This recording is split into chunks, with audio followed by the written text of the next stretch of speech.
학령 인구 감소로 신학대학에 대한 우려가 커지는 가운데 그 현실과 과제를 짚어봅니다.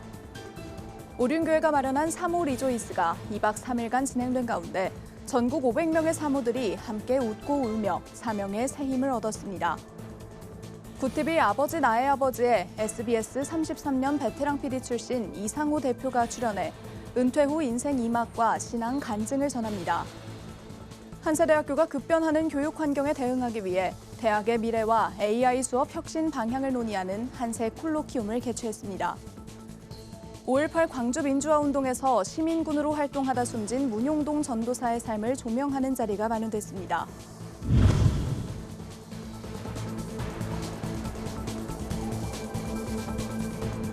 시청자 여러분 안녕하십니까? 구TV 뉴스입니다. 저출산에 따른 학령 인구 감소 속에 신학대학들도 구조 변화에 들어가고 있습니다. 수도권 주요 신학대학의 신학생 모집 인원은 최근 5년 사이 20% 가까이 줄었는데요. 목회자 양성 기반이 흔들리는 것 아니냐는 우려가 커지는 가운데 위기를 극복하고 신학대 재구조화의 계기로 봐야 한다는 의견이 제시됐습니다. 전도헌 기자가 보도합니다. 미래의 목회자, 신학생이 줄고 있습니다. 2027학년도 수도권 주요 신학대학의 신학생 모집 인원은 315명으로 5년 사이 20% 가까이 감소했습니다. 한신대학교는 신학계열과 인문계열을 융합계열로 통합하고 성결대학교는 신학과와 문화선교학과를 통폐합하는 등 신학대학들은 각자의 방법으로 줄어드는 학령 인구에 대처하고 있습니다. 이처럼 모집 규모 축소와 구조 변화가 이어지는 가운데 신학대는 구조조정의 현실에 직면했습니다. 이제 더 이상 말하면 입만 아픈 학령 인구, 종교 인구, 기독 청소년 인구 감소 이 현실은 특히 신학과에게 치명적인 것 같습니다. 입실이 낮거나 충원율이 낮다는 이유로 구조조정의 대상이 되는 것도 현실입니다. 이 같은 현실은 목회자 양성 기반 자체가 흔들릴 수 있다는 우려를 낳고 있습니다. 잘 될 것이다 라는 막연한 기대는 신학교에게 독이 될 가능성이 높습니다. 10년 후, 20년 후에 이제 결과가 나올 거라는 겁니다. 한국교회 사역과 존립 그 자체의 문제로 직결될 수밖에 없다. 정원 조정이나 구조 개편만으로는 문제를 해결할 수 없다는 지적도 나옵니다. 학교는 양성의 방향을 넓히고 신학생은 개인의 갱신을 고민해야 한다는 겁니다. 허수로 채우고 있는 대다수의 신학교의 현실을 봤을 때 우리 학교는 이제 목사님을 양성하는 것을 넘어서서 기독교 지도자를 양성한다라는 이제 개념을 확장할 필요가 있다 생각합니다. 어떻게 영성과 전문성을 함께 겸비시킬지 개인의 차원에서도 좀 다시 한번 갱신될 여지가 있다고 생각합니다. 이런 위기를 신학교와 한국교회를 다시 세우는 계기로 봐야 한다는 제안도 이어집니다. 한국교회랑 이 신학교의 재구조화를 좀 허락해 주시는 또 기회가 될 수 있다고 생각합니다. 그래서 시대의 도전에 응전하고 서로가 서로의 영역들을 존중하는 이런 어떤 전체적인 생태계가 다시 좀 복원될 수 있을 것이다. 목회자 양성의 기반이 흔들리는 지금 이 위기는 한국교회 존립의 과제로 번지고 있습니다. 구TV 뉴스 전도헌입니다. 교회와 가정을 동시에 섬기며 살아가는 사모들에게도 쉼과 회복의 시간이 필요합니다. 오륜교회가 초교파적으로 마련한 사모 리조이스 현장에선 사모들이 잠시 모든 역할을 내려놓고 자신을 돌아보는 시간을 가졌습니다. 눈물과 웃음이 교차한 현장을 배보경 기자가 전합니다. 네가 사랑스럽지 않을 때 너를 온전히 사랑하고 너와 함께하려 내가 왔노. 분홍빛 응원봉이 객석을 가득 채웠습니다. 콘서트장을 방불케 하는 이곳은 전국에서 모인 500명의 사모들이 함께한 사모 리조이스 현장입니다. 오륜교회가 2007년부터 초교파적으로 이어온 이 행사는 매년 전 성도들의 기도와 재정 후원으로 진행돼 왔고 올해도 행사 당일에만 350명의 봉사자가 섬김에 나섰습니다. 사모님들이 먼저 은혜 받고 힐링하고 행복한 모습으로 교회를 잘 섬길 수 있으면 좋겠다는 취지에서 올해는 특히 사모들의 가장 예쁜 오늘을 위해 헤어와 메이크업, 네일아트 공간이 신설됐습니다. 설레는 마음으로 화장을 하고 머리도 단장합니다. 누군가를 돌보기만 하던 사모들은 오랜만에 마주하는 선물 같은 시간이 그저 감사할 뿐입니다. 얼마 만에 이렇게 머리 하세요? 저요? 잘 가꾸질 못하는데 오늘 너무 감사합니다. 더 예쁘게 해드리고 싶고요. 처음 해보신다는 분도 있고 눈물이 왜 나는지 모르겠다. 그 이유를 찾아야 되겠다. 이러신 사모님도 계셨어요. 목회 데이터 연구소에 따르면 소형교회 사모 10명 중 9명은 최근 3년 내 정신적, 육체적 위기를 겪은 것으로 나타났습니다. 삶의 만족도 역시 목회자보다 낮은 것으로 조사됐습니다. 365일 중 364일 이어지는 새벽 예배와 쉬지 않고 돌봐야 할 가정과 교회, 때로는 생업까지 1인 다역의 삶에서 벗어나 오늘만큼은 오롯이 하나님의 딸로 존재합니다. 강단에 선 심리상담가 박상미 교수는 아이를 양육하는 엄마이자 성도들의 상담가가 되기도 하는 사모들에게 자신을 향한 돌봄을 강조했습니다. 예수님의 시선으로 내 마음의 상처, 나의 내면 아이를 바라봐 주세요. 그렇게 사랑하고 이해하고 안아주세요. 전국 각지에서 모인 500명의 사모들은 2박 3일간 함께 웃고 울고 노래하며 다시금 사명의 자리로 나아갈 힘을 얻었습니다. 제가 울릉도에 있는데 육지를 나오기가 쉽진 않아요. 문화적인 혜택을 좀 누렸으면 좋겠다라는 생각을 했는데 오늘 와가지고 행복한 정말 문화적인 혜택과 마음의 힐링? 그런 시간이었던 것 같아요.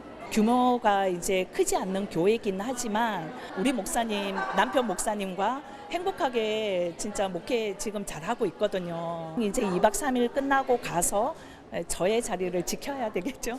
기도하는 자리입니다. 하나님 나라의 가치를 알기에 헌신의 길을 선택한 이름 사모.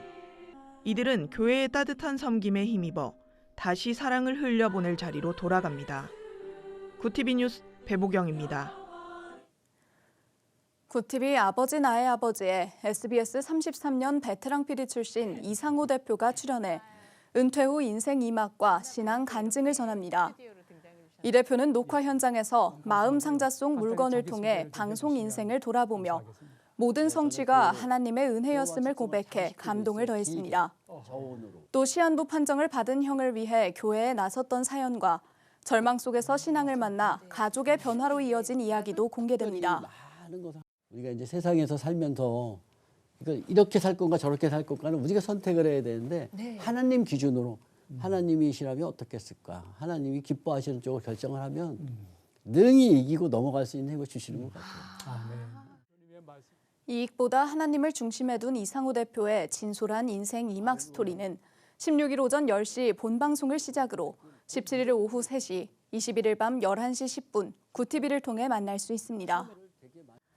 한세대학교가 2026년 제1차 한세 콜로키움을 열고 대학의 변화와 AI 수업 혁신 방향을 논의했습니다. 이번 행사는 기존의 특강 방식에서 벗어나 전문가와 수평적으로 토론하며 답을 찾아가는 지성교류의 광장으로 진행됐습니다. 광주교대 전 총장 박남기 교수는 기술이 사람을 소외시키지 않는 디지털 휴머니즘을 강조하며 교육 현장에서 교수자의 역할을 제안했습니다. 백인자 총장은 콜로키움에서 시의성 있는 주제를 다루며 앞서가는 교육 가치를 창출해 나가겠다고 밝혔습니다. 5.18 광주 민주화운동에서 시민군으로 참여해 대규모 폭발을 막다 숨진 문용동 전도사의 삶과 신앙을 조명하는 자리가 마련됐습니다. 대한예수교장로회 통합총회 사회봉사부와 사회선교위원회는 한국교회 100주년 기념관에서 문용동 영성과 한국사회의 통합 돌봄을 주제로 제110회 교회와 사회 포럼을 열었습니다. 참석자들은 시민들을 보호하기 위해 힘쓰다 숨진 문 전도사의 삶을 신앙적 실천의 모범으로 평가했습니다. 문용동 전도사의 삶은 우리에게 교회가 마땅히 서 있어야 할 본연의 자리가 권력의 중심이나 효율의 광장이 아니라 고통받는 생명이 신임하는 곁임을 묵직하게 웅변합니다. 예장통합총회는 문 전도사의 삶과 신앙을 재조명하는 가운데 순교자 추서 논의도 이어가고 있습니다.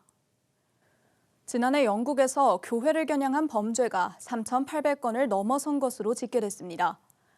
발생 유형은 절도와 강도가 가장 많았고 기물 파손과 폭력 사건이 뒤를 이었습니다. 전문가들은 교회가 범죄의 쉬운 표적이 되고 있다며 정부의 재정 지원을 확대하고 주민들의 적극적인 신고가 필요하다고 강조했습니다. 구티비 호남 전북본부에서 보내온 소식입니다. 광주 청사교회가 백윤영 담임 목사의 신간 출간을 기념해 북콘서트를 열고 샬롬 아카데미의 사역 여정과 기독교육의 시대적 사명을 나눴습니다. 신간에는 척박한 환경 속에서도 다음 세대를 숲으로 세우기 위해 달려온 5,000일의 기록과 교육 철학이 담겼습니다. 백 목사는 기독교육은 단순한 종교교육을 넘어 하나님의 창조 원리에 따라 아이들의 삶을 새롭게 세워가는 것이라며 오늘날 교육 현장의 문제를 해결할 핵심 대안이라고 강조했습니다. 그 종교교육은 단순히 좀 예배하고 어떤 이렇게 말씀 암송 정도. 근데 기독교육은 그 정도가 아니라는 거죠. 기독교육은 삶을 만지고 하나님이 처음 창조하셨던 그 원리대로 우리 아이들을 새롭게 세워가는 그런 교육입니다. 백 목사는 또 대안학교를 둘러싼 어려움과 사회적 오해 속에서 집필을 결심하게 됐다고 밝혔습니다. 광주 청사교회는 이번 북콘서트를 계기로 교육 철학을 지역사회에 확산하고 이웃과 함께 사람 숲을 세워가는 사역에 힘쓸 계획입니다.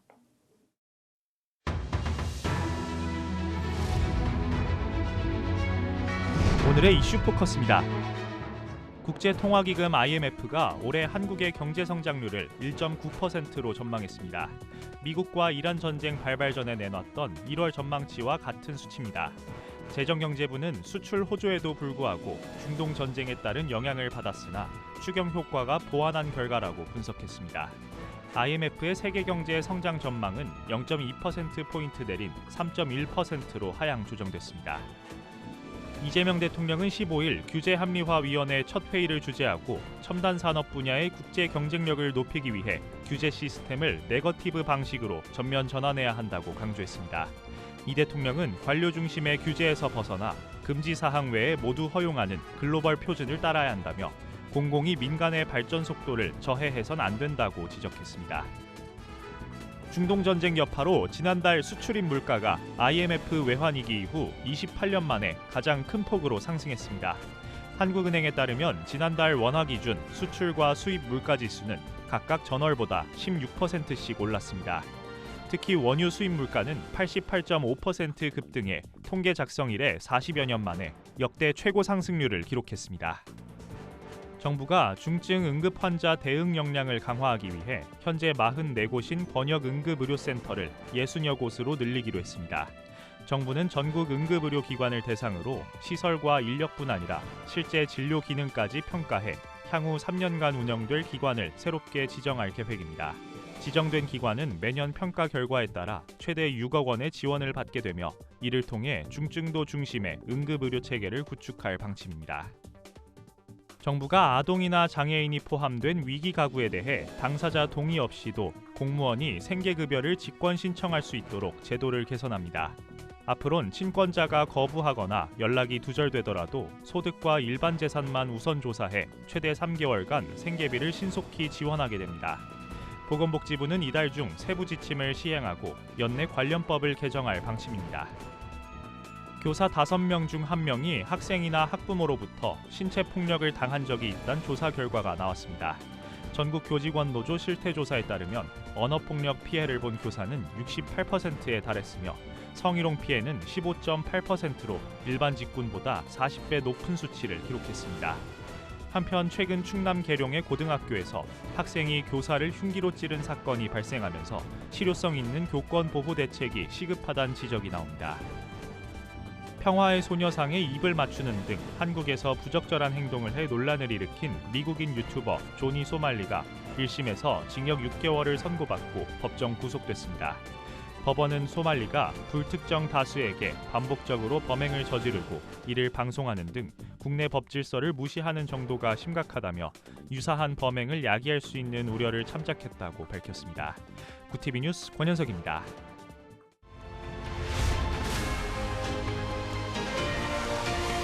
구티비 월드와이드입니다. 미국이 이란 항구를 오가는 선박을 차단하는 역봉쇄에 나선 가운데 이란과 무관한 선박에 한해 호르무즈 해협 통행이 허용되고 있다는 보도가 나왔습니다. 24시간 동안 20척 이상의 상선이 해협을 통과했고 월스트리트 저널은 전쟁 전보다는 제한적이지만 통행 흐름이 개선되고 있다고 평가했습니다. 제이디 벤스 미국 부통령은 트럼프 대통령이 이란의 핵 포기를 전제로 경제적 번영을 약속하는 포괄적 합의를 원한다고 밝혔습니다. 미국이 19일부터 이란산 원유 제재를 재개하기로 하며 압박 수위를 높이는 가운데 이란은 정면 충돌을 피하고 협상 동력을 유지하기 위해 호르무즈 해협 운송을 일시 중단하는 방안을 검토 중인 것으로 전해졌습니다. 볼로디미르 젤렌스키 우크라이나 대통령이 미국의 관심이 이란 전쟁에 쏠리며 우크라이나 종전 협상 동력이 약화되고 있다고 우려를 표명했습니다. 이란 전쟁 장기화로 패트리어트 미사일 등 방공 장비 확보도 어려워지고 있다며 독일과 노르웨이를 방문하는 등 유럽과의 안보 협력 강화에 나섰습니다. 스콧 베선트 미국 재무장관이 대법원 위헌 판단으로 제동이 걸린 트럼프 관세를 이르면 7월 초까지 복원할 수 있다고 밝혔습니다. 무역법 301조 조사에 착수한 만큼 해당 조항을 통해 기존 수준의 관세를 다시 부과할 수 있다는 설명입니다. 또 물가 압력이 완화되고 있다며 연준이 금리를 더 큰 폭으로 인하해야 한다고 주장했습니다. 일본 내각부가 지난해 사회와 단절된 채 홀로 숨진 고독사가 22,222명으로 전년보다 366명 증가했다고 발표했습니다. 남성이 79%, 65세 이상 고령자가 72%로 나타나 고령 남성에게 집중된 양상을 보였습니다.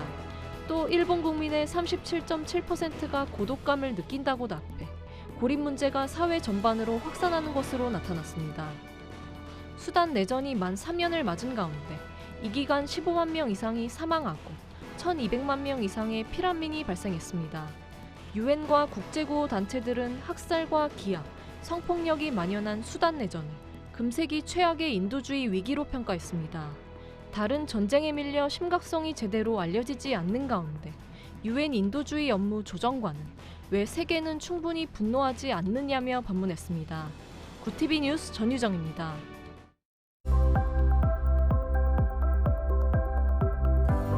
서쪽 지방을 중심으로 연일 때이른 더위가 이어지고 있습니다. 내일도 서울의 낮 기온은 27도까지 오르며 고온 건조한 날씨가 지속되겠는데요. 고온 현상은 모레 충청 이남에 비가 내리며 잠시 주춤하다가 주말에 다시 찾아올 전망입니다. 이어서 전국 날씨입니다. 내일 한낮 최고 기온은 서울 27도, 강릉 16도가 예상됩니다. 남부지방의 경우 대구 22도, 광주 27도, 부산은 19도를 보이겠습니다. 날씨였습니다. 보이지 않는 자리에서 묵묵히 사명을 감당하는 이들의 헌신이 교회를 세우고 있습니다. 하나님 말씀의 길을 따르는 모든 사역자들이 함께 회복과 위로를 누리길 기대합니다.